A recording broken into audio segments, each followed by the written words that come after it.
Sí que nieva, sí. Hoy, por cierto, hemos estado con los dos únicos cazatormentas que hay en España. Es un trabajo muy habitual en Estados Unidos, pero casi inédito en Europa. Ellos se dedican a perseguir y a tomar imágenes de tormentas para luego estudiarlas. Es la belleza de la naturaleza.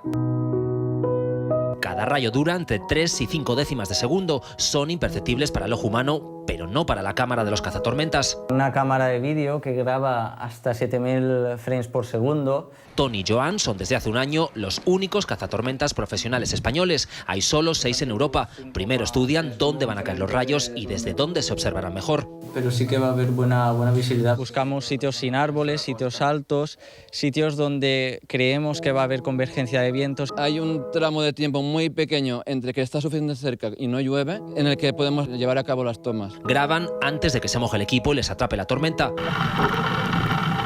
Se juegan el pellejo para conseguir la mejor imagen, como aquí. Un rayo les cae a pocos metros. A cámara lenta se aprecia el impacto. Cuando se acabó la tormenta, crecieron los barrancos de la zona y nos quedamos incomunicados. Vamos preparados con un botiquín, tenemos los conocimientos para que en caso de que suceda algo grave, pues poder reaccionar. Y ese riesgo sirve para aportar datos a una red europea de detección de rayos, además de enseñarnos la naturaleza en estado puro.